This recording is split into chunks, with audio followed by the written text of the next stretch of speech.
함께 나눌 말씀은 창세기 14장, 특별히 8절에서부터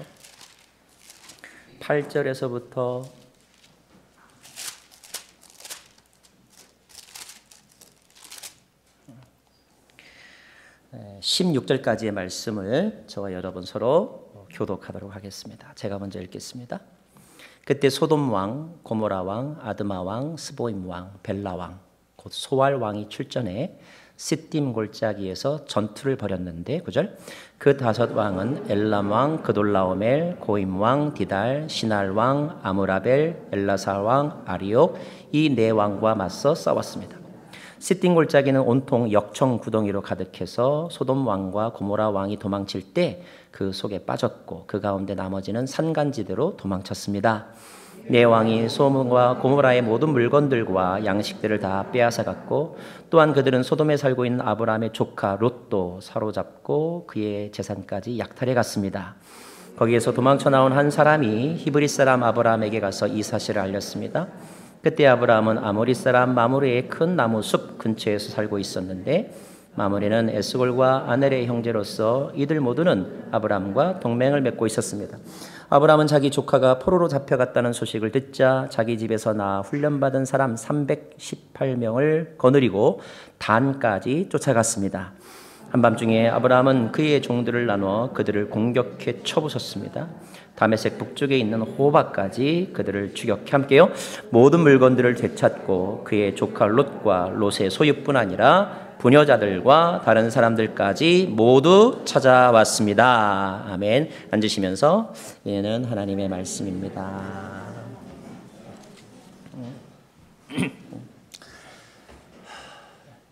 자기가 살고 있는 나라를 바꾸는 것, 바꾸어서 다른 나라에 가서 사는 것, 이것을 우리가 이민이라고 말합니다. 이민의 종류가 많아요. 결혼 이민 있습니다. 취업 이민, 투자 이민, 혈연 이민, 또 연고 이민, 자격 이민, 혈통 이민, 그리고 난민 이민이라는 말도 있습니다. 요즘 시리아 난민이라는 이야기 많이 들어보셨죠? 종류에 어떠하든지 간에 이민자들에게는 절박감이 있고 그리고 꿈이 있습니다. 살아남아야 한다는, 그리고 단지 살아남는 것 정도가 아니라 그곳에서 본인이 하고 싶었던 어떤 꿈을 이루고자 하는 그런 마음들이 가득하죠. 미국에 오는 우리는 아메리칸 드림을 가지고 왔습니다. 한국에 들어와서 사는 수많은 동남아의 많은 사람들, 100만 명이 넘는다고 말하죠. 코리안 드림을 꿈꾸고 있습니다. 지금 유럽에서 일어나고 있는 대탈출의 많은 분들은 이른바 도이치 드림을 가지고 있다고 합니다. 그러나 모든 것이 그러하지만 꿈이 이루었다고 해서 반드시 그것이 이루어지는 것은 아니잖아요. 어려운 과정들이 있습니다. 적응하는데도 어려움이 있고요. 언어 문제, 또 기후 문제, 또 문화 문제, 기술 문제, 게다가 보이는 또는 보이지 않는 차별들이 존재합니다. 그런 차별과 또 여러 가지 어려운 환경 속에서 정말로 살아남는 일, 살아남을 뿐만이 아니라 이렇게 번성하는 일 결코 쉽지 않은 일일 것입니다. 재미있는 것은 구약 성경에 등장하는 많은 인물들이 다 사실은 이민자라고 하는 거예요. 우리가 배우는 아브라함도 이민자죠. 그의 원래 고향은 지금으로 말하면 이라크라고 하는 갈대아 우르 땅에서 태어났습니다. 지금으로 말하면 터키 땅인 하란 땅에서 잠시 머무르다가 지금의 이스라엘이라고 일컫는 그 땅에 와서 이제 거주하여 살고 있습니다. 처음에 정착하여 살던 곳은 베델이라고 하는 도시도 아닐 거예요. 아마 그런 마을이었고, 그가 잠깐 이집트에 다녀오고 나서 다시 정착하여 살았던 곳은 헤브론이라고 하는 그런 지역이었습니다. 헤브론에서 살 때는, 또 살게 된 동기는 그와 함께 했던 조카 서로 이렇게 분립을 하게 되죠. 그래서 그의 이민 생활의 2기가 시작이 되었다라고 이렇게 말할 수가 있습니다. 아브라함은 요즘 말로 하면 이민의 종류 중에 어떤 이민에 소속할까요? 아브라함의 이민의 동기는 무엇이었을까요? 창세기 기록을 보면 아브라함의 이민의 동기는 새로운 삶에 대한 변화에 대한 열망이었던 것 같아요. 그리고 그 변화가 필요하다고, 변화해야 된다고 동기를 부여하신 분, 동기를 부여하신 분은 아버지도 아니고 주변 친척도 아니고 옆집 아줌마도 아니었어요. 하나님이셨습니다. 하나님이 아브라함의 마음 가운데 동기부여가가 되어 주셨어요. 그리고 위로하셨고 격려해 주셨습니다. 아브라함은 그 말씀을 믿었습니다. 약속을 믿었어요. 그 약속을 믿고 이민을 떠났습니다. 그리고 이제 헤브론 근처의 한 지역에서 그의 두 번째 이민의 삶을 시작합니다. 오늘 저는 14장 우리 원래 1절부터 오늘 16절까지 있는 내용을 함께 보면서 아브라함의 이민의 삶이 어떠했는가, 그리고 그의 삶 가운데 저와 여러분에게도 이루어지기 원하는 삶의 특징들 몇 가지를 이 시간에 함께 나눠보고 싶습니다. 먼저 첫째, 아브라함은 이민 와서 잘 됐습니다. 이거 굉장히 기분 좋은 소식입니다. 잘 살았다는 이야기예요. 물론 우리가 잘 살았다라고 말할 때는 바르게 산다라는 의미보다는 부자로 산다 이런 의미가 좀 많습니다. 그런 사실 두 가지가 다 포함되면 그게 더 좋은 것이겠죠. 바르게 살고 잘 살기를 원하는 것이 우리의 마음인데, 그러나 생각만큼 그렇게 잘 되지 않잖아요. 그런데 오늘 14장에 있는 내용을 쭉 읽어보면 아브라함은 이미 우리가 아브라함이 영적으로 바른 삶을 살았다는 것을 배웠고요. 경제적으로 어땠을까? 경제적으로도 잘 산 것 같습니다. 혹시 기억하실지 모르겠지만 그가 이집트를 갔다가 돌아올 때 성경 기록을 제가 읽어드리면 이런 표현이 있어요. 아브라함이 이집트를 갔다가 돌아올 때 아브라함은 양과 소와 암수 나귀와 남녀 하인들 낙타를 얻었습니다. 물질적으로는 오히려 소득이 많았다 이런 표현이 있습니다. 또 13장 2절에 보면 아브라함이 다시 돌아와서 다시 그 이스라엘 땅에 살게 될 때에 어떤 표현이 있냐면 은과 금과 가축들이 아주 많았다 이런 표현이 13장 2절에도 나와 있어요. 그리고 롯과 서로 분립하기로 된 그 결정적인 이유는 식구가 많아졌는데 그 땅이 도저히 좁아서 살 수 없어서 서로 분가를 한 것이었거든요. 그러니까 이것도 경제적으로는 잘된 일이라고 볼 수가 있습니다. 게다가 오늘 우리가 읽은 말씀에는 아브라함의 경제 수준을 조금 더 이렇게 직접적으로 알 수 있는 표현이 하나가 나옵니다. 그 표현이 어디 있냐면 14장 14절에 있어요. 14장 14절을 제가 읽어드릴게요. 아브라함은 자기 조카가 포로로 잡혀갔다는 소식을 듣자, 자 시작. 자기 집에서 낳아 훈련받은 사람 318명을 거느리고 단까지 쫓아갔다 이런 말이 있습니다. 318명이라고 하는 그런 숫자가 나옵니다. 혹시 우리 성도님들 가운데 뭐 비즈니스 하시는 분도 있고 아니면 어떤 회사에 취직하셔서 일하시는 분들도 계신데 여러분이 하시는 비즈니스에 종업원이 300명 넘는 분 계세요? 아니면 여러분들이 다니는 회사에 전체 종업원 숫자가 300명이 넘는 회사에 다니시는 분 계세요? 300명이 넘는 식구들이 있다는 것은 이거는 대단한 기업이라고 말할 수 있습니다.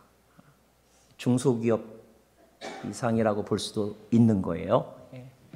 왜냐하면 그 300명을 다 먹여 살린다는, 물론 그들이 벌어내는 소득도 있겠지만 결국 그들에게 월급을 주고 그들을 먹여 살릴 수 있는 그런 재정 상태가 있다는 뜻이니까, 그러니까 경제적으로 굉장히 번성했다라고 말할 수 있습니다. 군대로 치면요, 중대 병력을 소유하고 있는 거예요. 이민교회에서요, 교인이 300명 이상이면 굉장히 큰 교회에 속하잖아요. 자, 아브라함은 잘 됐다. 경제적으로 번영했다. 우리 주변에 그런 이민자들이 많았으면 좋겠고 우리 교회도 그런 분이 더 많이 생겼으면 좋겠습니다. 혹시 여러분 하형록 회장님이라고 하는 이름을 들어보신 적이 있나요? 저는 작년에 처음 그분을 방송에서 보았는데 현재 그는 팀하스라고 하는 주차 건축 전문 회사의 회장입니다. 그는 12살에 이민을 왔어요. 펜실베니아 대학을 졸업하고 22살에 워커라고 하는 건축회사에 취직합니다. 근데 그 회사에서 젊은 나이지만 이렇게 능력을 인정받았던 것 같아요. 그래서 29살의 나이에 그 회사의 부사장의 자리에 오르게 됩니다. 20살의 부사장이니까 뭐 인원이 별로 안 되나 보다 생각할지 모르겠지만 그렇지 않았어요. 그 임원들 가운데는 60이 넘는 임원들도 있었고, 그리고 최연소 인원이 40대였습니다. 그가 29살의 나이에 그 회사의 간부가 된 것은 탁월한 능력을 인정받았기 때문이었어요. 동부 지역의 4개 도시에 관련 건축 프로젝트를 책임지는 책임자의 역할을 맡았습니다. 잘 나가는 사람이었다 이런 말이에요. 그런데 그가 30세 때 그만 바이러스로 인한 심장병에 걸리게 됩니다. 운전을 하다가 의식을 잃고 큰 사고가 날 뻔했었어요. 2차례에 걸쳐서 심장 이식 수술을 합니다. 이식 수술을 하기 전까지는 심장 박동기를 몸에 달고 살 수밖에 없었고요. 모든 것이 스톱되었어요. 잘 나가던 회사 일도 할 수가 없었고, 그리고 장래가 보장될 거라고 생각했던 그 모든 것들도 물거품처럼 그렇게 변해버리게 되었습니다. 고난은 때로는 사람들에게 많은 것을 생각나게 하잖아요. 너무 잘 나갈 때 보지 못했던 뒤를 바라보게 하고 주변을 돌아보게 하는 긍정적인 의미가 있습니다. 이분에게도 그 생사의 갈림길은 여러 가지를 많이 생각하고 돌아보게 하는 계기가 되었던 것 같아요. 심장 이식 수술을 기다리는 그 중에 그가 한번 신문을 이제 보게 되었고, 그리고 다시 재기해야 되겠다고 하는 의지를 갖게 되었습니다. 감사하게도 이식 수술의 길이 열렸고요. 그리고 태어난 그는 이제 자기 집 거러지에서 3명의 직원들과 더불어 창업을 합니다. 근데 그의 회사가 승승장구해서 지금은 그 남동부 지역의 여러 CD, 그리고 한국에도, 그리고 최근에는 두란노를 통하여 책도 나왔어요. 여러분 유튜브 영상을 한번 눌러보면 그분의 간증이나 그분을 다룬 그런 영상들이 여러 개가 이렇게 올라와 있습니다. 필라델피아 올해 엔지니어상 수상, 최우수 건설기업가상, 그리고 2014년에는 오바마 행정부의 국립건축과학원 이사. 근데 그가 제일 자랑스럽게 여기는 타이틀이 있는데 그것은 뭐냐면 펜실베니아 주에 있는 젊은이들이 가장 일하고 싶은 회사, 그 회사에 뽑혔다는 거예요. 제가 그분의 이름을 처음으로 본 것은 KBS에서 이른바 글로벌 성공 리더라고 해가지고 해외 한인들 중에서 이른바 어떤 업적이나 성공한 사람들을 찾아가서 다루는 그런 다큐멘터리 영상을 본 적이 있는데 그때 제가 보았어요. 너무 감동적이었어요. 아, 저런 이민자도 있구나. 단지 부자가 되었다는 것만이 아니라 그의 삶이 너무나 존경할 만한 해서, 그래서 참 귀한 분이다라고 생각이 들었는데, 감사하게도 제 그 기대와 실망을 저버리지 아니하고 알고 봤더니 이분이 너무 신실한 크리스찬이고 그의 아버지는 목회자이셨고, 지금도 한편으로는 회사의 회장님이지만 다른 한편으로는 목사가 되어서 또 말씀도 전하는 너무나 귀한 분이더라고요. 이런 분이 참 많아졌으면 좋겠다. 그런 생각 아마 저도 또 여러분도 가졌을 것이고, 내가 만약에 못 되었다면 우리 자녀들이라도 그렇게 되었으면 좋겠다, 이런 소망이 있었을 거예요. 자, 사업가는 사업이 잘 되기를 원하고, 또 회사의 직원은 자기가 잘 승진하기를 원하고, 자기의 수고에 열매가 있기를 원하는 것은 누구나 갖는 자연스러운 꿈입니다. 만약에 믿음의 사람들이 경제적으로 번영한다, 이것은 결코 부끄러워할 만한 일이 아니죠. 그만큼 노력했다는 뜻이고 그만큼 능력이 있다는 뜻이기 때문에 그렇습니다.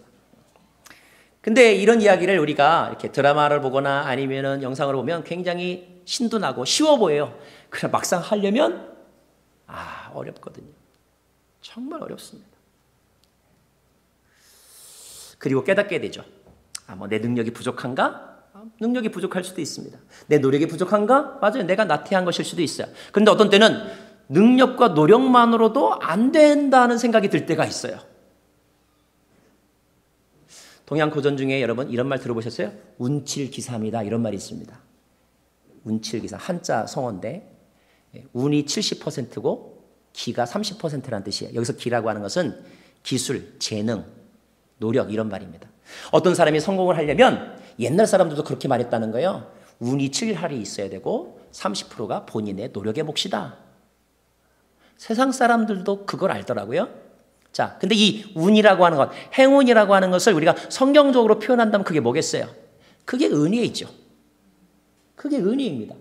인간의 노력과 성실함만으로 안 되는 부분이 있다는 거예요. 하나님의 은혜와 도우심이 있어야만 가능하다는 거예요. 제가 그 영상과 그 간증을 들으면서 제가 참 감동이 있었고 기뻤던 것은 그분의 어떤 성공 스토리 그 단계마다 하나님의 은혜의 손길이 너무 분명하고 그분의 입으로 그것을 고백하더라는 거예요.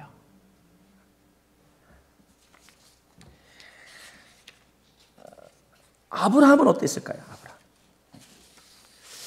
제가 아브라함도 그런 사람이라는 것을 제가 말씀을 통하여 여러분에게 증명해 드릴까요? 물론 아브라함 뒤에 쓰여진 말씀이지만 신명기 28장에는 이런 말씀이 있어요. 여러분 이 말씀 잘 들으시고 소망하시면 아멘 하시기 바라요. 자, 이런 말씀입니다. 만약 내가 내 하나님 여호와께 온전히 순종하고 삼가 내가 오늘 내게 주는 그분의 모든 명령들을 따르면 너는 성 안에서도 복을 받고 들판에서도 복을 받을 것이다. 내 몸에서 나는 것이 복을 받을 것이니 내 땅에서 나는 것과 내 가축의 새끼 곧 소들의 새끼인 송아지들과 양들의 새끼인 어린 양들이 복을 받을 것이다. 내 바구니와 내 떡반죽 그릇이 복을 받을 것이다. 내가 들어와도 복을 받고 나가도 복을 받을 것이다. 너무 기분 좋잖아요. 들어와도 복을 받고 나가도 복을 받고 어떤 사람이 이렇게 말하더라고요. 호박을 씹어도 수박이 열리고 이런 복을 받으시기 바랍니다. 예. 또 요즘에는 또 분위기가 교회에서 자꾸 이렇게 복복하면 마치 기복주의 신앙이라고 또 이렇게 비난받는 그런 흐름도 있지만 그러나 믿음의 사람이 물질적으로 풍요로운 것 자체가 부끄러운 것 아닙니다. 그런데 여러분 이 복을 받는다라고 하는 이 표현보다 그 앞에 있는 조건절이 더 중요한데 조건절이 어떻게 되냐면 내가 내 하나님 여호와께 온전히 순종하고 삼가 내가 오늘 너에게 주는 그분의 명령들을 따르면 이런 조건절이 있어요. 아브라함은 이 말씀에서 모든 것이 시작되었던 사람이고 그리고 그의 삶 가운데서 잠깐 잊어버렸던 적도 있었지만 정신 차리고 돌아와서 그가 부르신 곳에서 단을 쌓고 여호와의 이름을 부르면서 하나님 앞에 바로 서는 삶을 살려고 노력했던 사람, 그런 사람이었기 때문에 하나님이 그에게 복에 복을 더하여 주신 줄로 믿습니다. 그리고 그 아브라함의 하나님은 오늘 저와 여러분의 하나님이신 줄로 믿습니다. 경제적으로 형통하는 것 좋은 일입니다. 두 번째, 오늘 14장에서 발견하신 또 하나는 우리 14장 13절 말씀을 함께 볼까요? 13절 제가 읽어드릴게요. 거기에서 도망쳐 나온 한 사람이 히브리 사람 아브라함에게 가서 이 사실을 알렸습니다. 그때 아브라함은 자 시작 아모리 사람 마므레의 큰 나무숲 근처에 살고 있었는데 마므레는 에스골과 아넬의 형제로서 이들 모두는 아브라함과 무엇을 동맹을 맺었다라고 되어 있어요. 여러분. 동맹을 맺었다라고 하는 말은 다른 말로 바꾸면 그 지역에 살고 있는 사람들과 좋은 사회적 관계를 맺었다.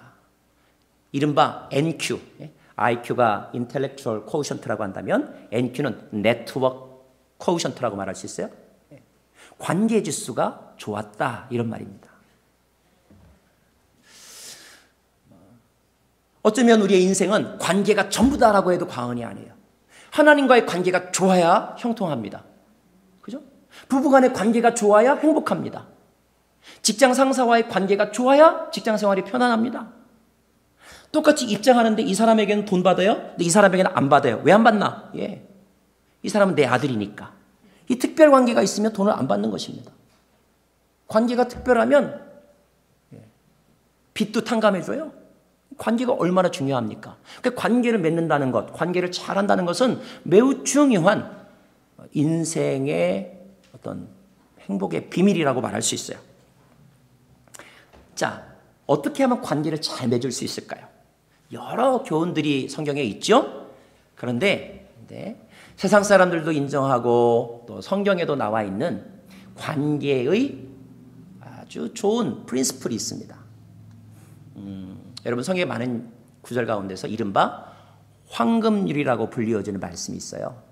왜 황금률이라고 불려졌느냐 하면 3세기 초에 로마의 24대 황제였던 알렉산더 세베루스라고 하는 황제가 이 성경 구절을 너무나 귀하게 여겨서 자신의 집무실에 황금 글씨로 새겨놨다고 해가지고 황금률이라 불리워지는 성경 구절이 있는데, 그 말씀이 무엇이냐면 마태복음 7장 12절이에요.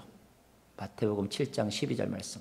이것은 인간관계의 ABC입니다. 자, 같이 한번 읽을까요? 시작.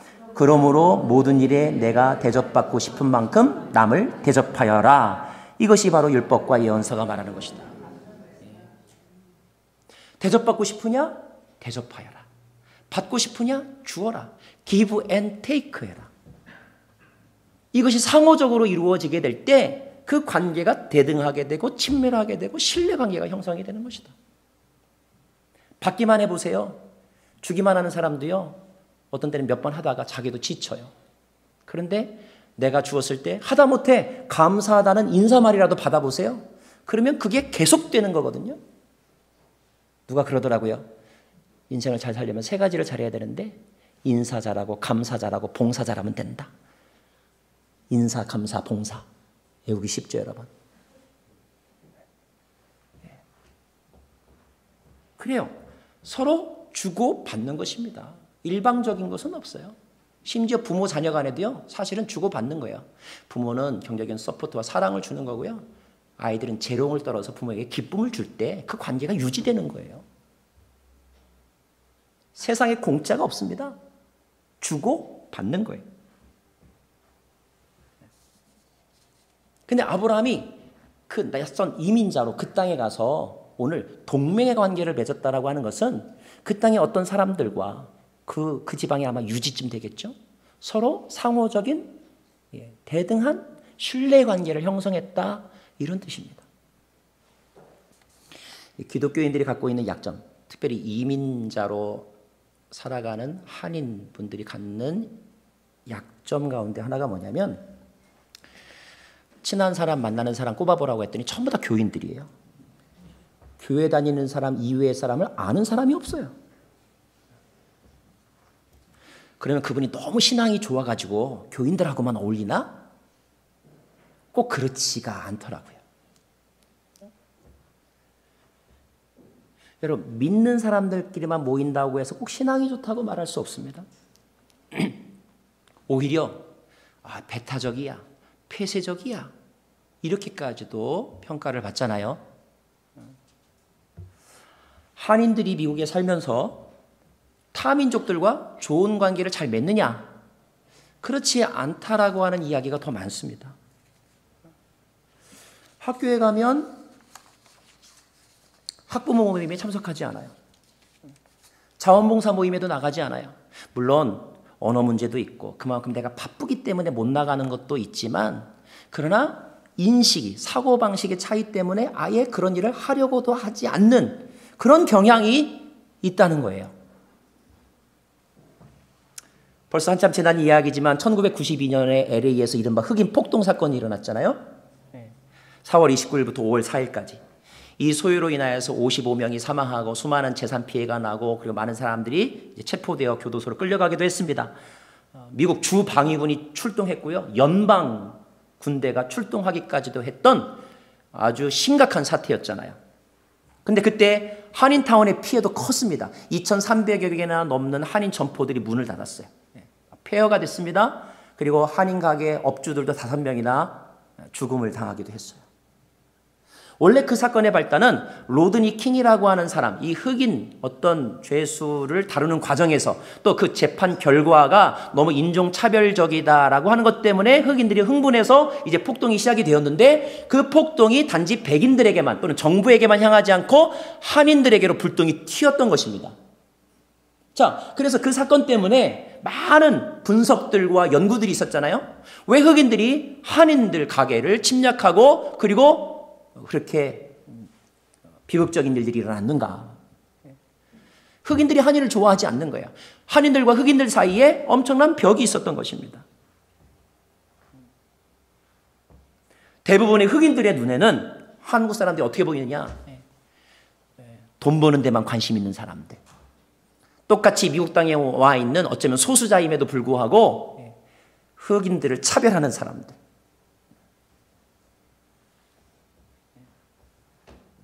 그래요.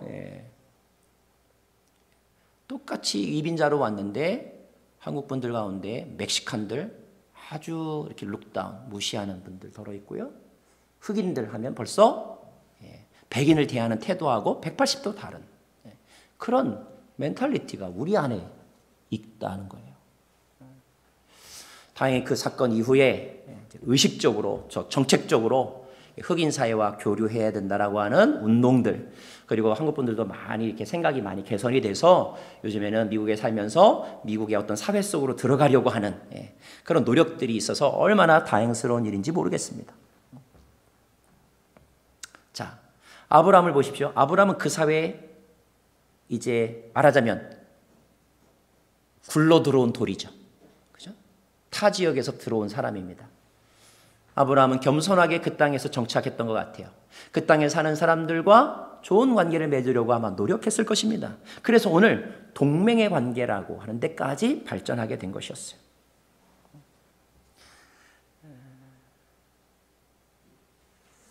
로마서 12장 7절 말씀에 오면 아무도 악을 악으로 갚지 말고 모든 사람에게 선한 일을 행하라고 말하면서 여러분이 할 수만 있다면 모든 사람들과 평화롭게 지내라, 이런 말씀이 있습니다. 우리가 미국 땅에 살면서 타민족과도 친하게 잘 지내기를 원하고요. 물론 우리 한국 사람들하고도 친하게 잘 지내고요. 한국 사람 상대로 사기치지 않기를 바라고요. 또 교회 다니는 사람뿐만 아니라 다니지 않는 사람들과도 좋은 관계를 맺는 거. 한인교회가 한인회와 좋은 관계를 맺는 거. 또 한국 사람들이 타민족들과 좋은 프로젝트를 같이 하는 거. 여러분, 우리가 믿음을 갖고 있다는 것, 믿음을 갖고 있다는 것이 믿음이 없는 사람들과 싸우라는 뜻이 아닙니다. 물론 믿음을 가진 사람이 믿지 않은 사람들과 어울려서 돌아다니면서 오히려 그들의 문화에 젖어서 자기의 신앙이 흔들리는 것, 이것도 물론 심각한 문제이지만 내가 믿음이 있고 저 사람이 믿음이 없다는 이유로 만날 필요도 없고, 그리고 오히려 대적 기도의 대상이고 단지 죄인으로만 보는 것, 이것도 심각한 문제라는 거예요. 가장 그 심각한 그 후유증은 뭐냐면 그들과 전도가 불가능해진다는 것입니다. 복음을 전할 수가 없어요. 그래서 좋은 관계, 건강한 관계를 맺는 것이 중요하다, 이런 말입니다. 또 우리 어린아이와 같이 한번 따라서 해보겠습니다. 사이좋게 지내자. 자, 오늘 말씀에 또 한 가지, 아브라함에게서 우리가 배울 수 있는 중요한 또 사건이 하나가 있습니다. 자, 이 시대에 전쟁이 일어났어요. 우리가 읽진 않았지만 전쟁의 이야기가 나옵니다. 많은 왕들의 이름이 나오고 지명들이 나와요. 요약을 해드리면, 그림을 좀 보여주시겠어요?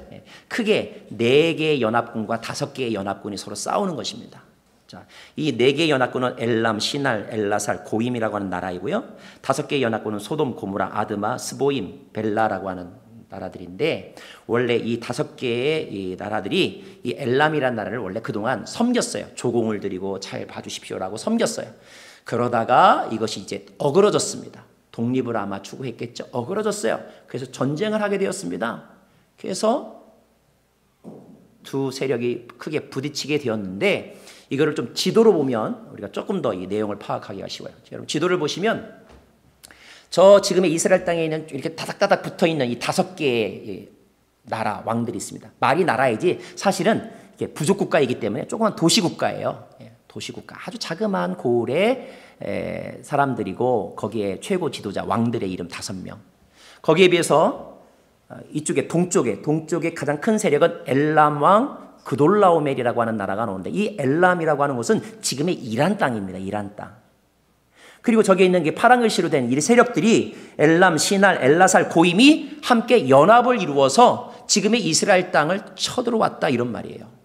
연합군과 연합군의 싸움입니다. 그래서 성경에 창세기에 제일 처음으로 나오는 전쟁이라는 표현이 여기서 나오고요. 그래서 어떤 분은 성경 속에 나오는 1차 세계대전이다, 이렇게 말하고 있어요.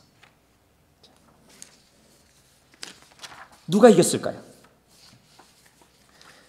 이 가나안 땅에 있는 5개의 부족 국가가 연합해서 그 엘람의 연합군과 맞서 싸웠지만 그러나 이길 수가 없었습니다.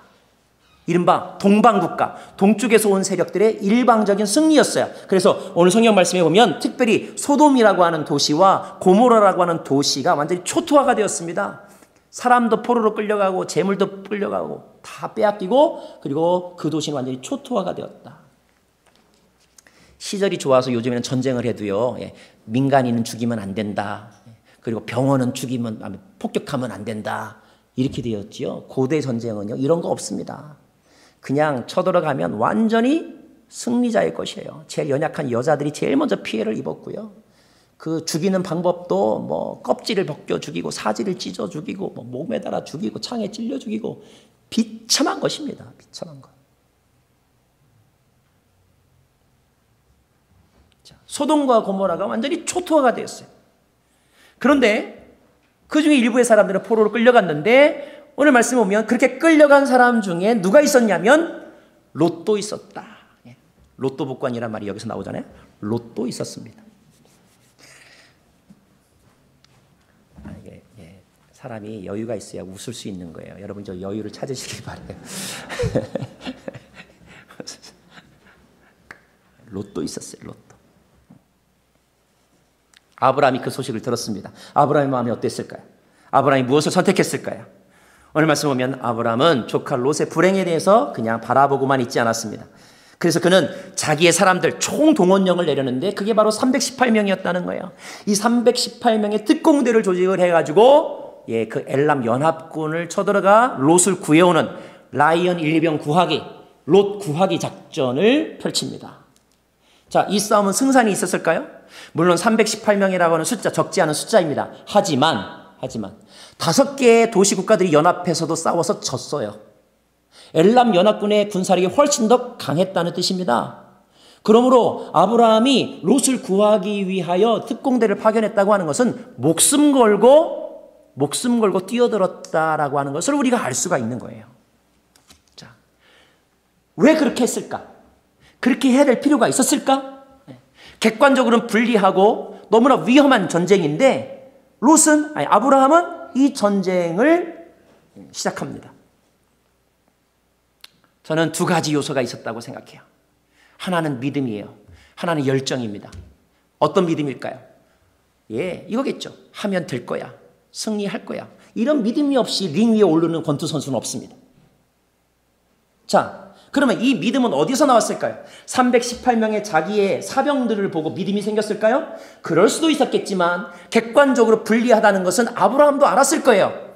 아브라함의 믿음의 근원은 자기의 소유나 아니면 자기의 병사에게서 오지 않았습니다. 그것도 있었겠지만 더 근원적으로는 아브라함이 그가 이민을 떠날 때 그에게 주셨던 하나님의 약속에서 그 믿음이 비롯되었다는 거예요. 하나님이 아브라함에게 뭐라고 말씀하셨습니까? 내가 너를 저주하는 자에게 내가 저주할 것이다 그랬거든.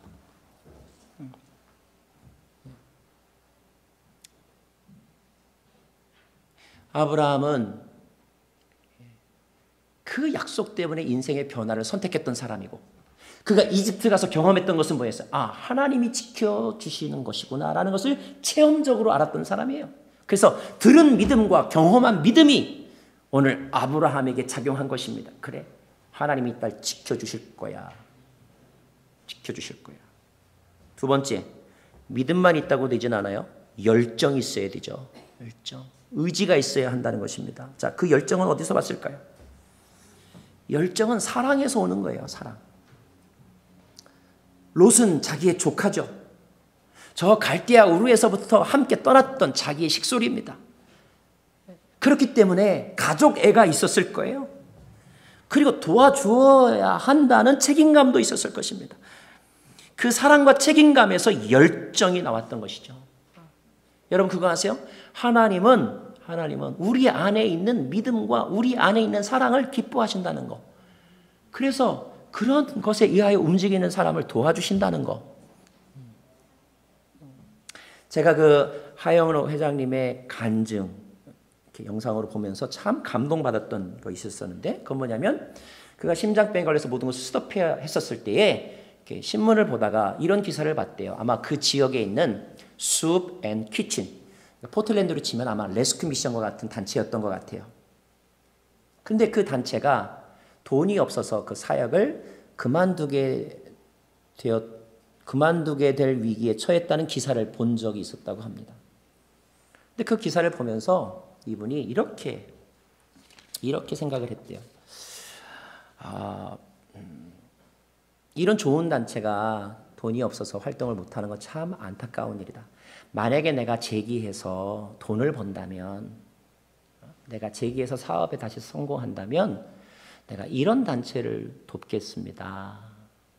이렇게 하나님 앞에 기도했다는 거예요.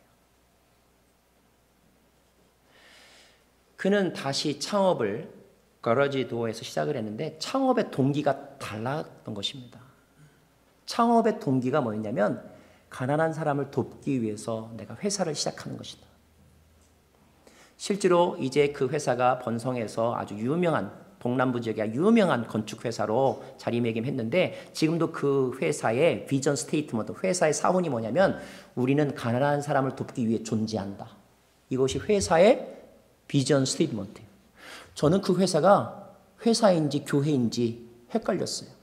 우리는 가난한 사람을 돕기 위하여 존재한다. 지금도 그 회사 운영비의 20%를 사회적 기여하는 데 사용한다고 하더라고요. 그분이 어디서 그걸 배웠는가 했더니 그분의 스토리 가운데 그분의 아버지가 목회자이셨는데 한국에 있을 때 나환자촌에서 나환자들과 함께 머물면서 나환자들을 섬기셨던 것을 어린 시절부터 보았던 그런 기억이 있으시더라고요. 우리 성도님 가운데 한 분이 얼마 전에 대화하는데 새로운 비즈니스를 오픈하려고 계획 중이라고 하면서 저한테 기도해달라고, 잘 되게 해달라고, 기도해달라고 말씀하시더라고요. 지금 하고 있는 것도 비교적 잘 되고 있는데 또 하나를 오픈하려고 하신다는 거예요. 그래서 제가 너무 기쁘고 축복할 일이잖아요. 그래서 축복하면서 제가 그분한테 이렇게 말했어요. 그냥 잘 되게 해달라고 기도하지 말고 우리 한번 이렇게 기도해 봅시다. 어떻게 해요? 하나님, 내가 이 기업, 이 비즈니스, 새로운 비즈니스를 통하여서 내가 어려운 사람을 돕거나 아니면 하나님이 기뻐하신 일을 하겠습니다. 이렇게 한번 서원기도 한번 해보시라고. 하나님이 더 도와주시지 않겠냐고. 제가 그렇게 조언했습니다.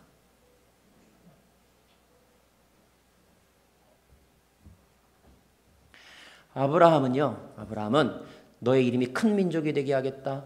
너가 모든 사람 위에 뛰어난 사람이 되게 하겠다. 이렇게 복의 말씀만 들은 것이 아니라 어떤 말씀이 그의 뿌리 깊은 마음속에 남아 있었느냐 하면 나는 복의 통로가 되는 사람이다. 내가 밟는 땅은 나로 말미암아 잘 되는 것이다. 나를 만나는 사람은 나로 말미암아 잘 되는 것이다. 나에게 복을 주신다면 그것은 나만을 위한 것이 아니라 내게 주신 그 복으로 어려운 사람들을 살리고 그들을 돕는 데 쓰시라고 하나님이 주신 것이다 라고 하는 그런 헌신과 믿음이 그의 이민생활 초기부터 그의 가치관 속에 뿌리 깊게 박혀 있었던 사람이었습니다. 잠언 3장 27절 말씀에 내가 선을 행할 수 있는 능력이 있으면 도움이 필요한 사람에게 기꺼이 선을 베풀라 기록되어 있어요. 우리 또 한번 학습할까요? 따라서 하겠습니다. 배워서 남주자, 돈 벌어서 남주자. 아브라함은 자기의 소명, 자기가 복을 받는 이유에 대해서 정확하게 알았던 사람이었습니다. 우리가 그런 사람 되기를 간절히 바랍니다. 자, 이제 마지막으로 말씀 마무리할까요? 아브라함에게 롯은 어떤 존재였을까요? 롯. 우리는 롯에게서 배려심을 찾아볼 수가 없어요. 그에게 선택권이 주어졌을 때 그는 자기만 생각했던 사람이에요. 그는 받을 줄만 알았던 사람이었습니다.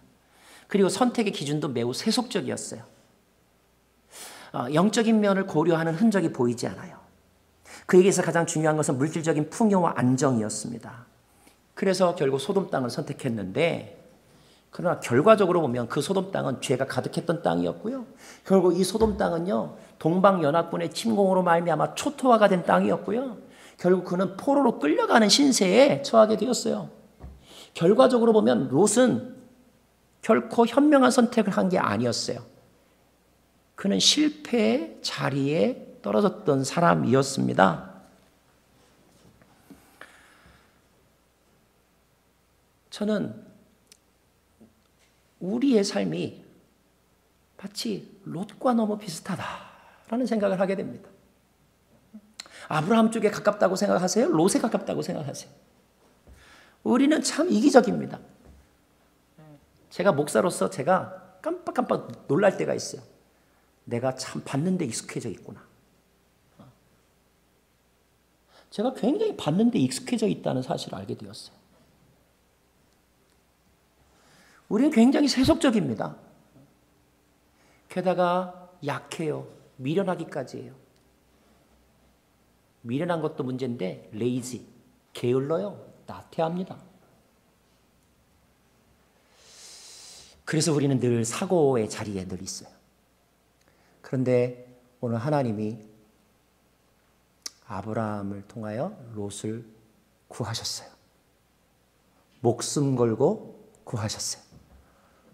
하나님이 예수 그리스도의 목숨을 값으로 치르시고 저와 여러분을 구하셨습니다.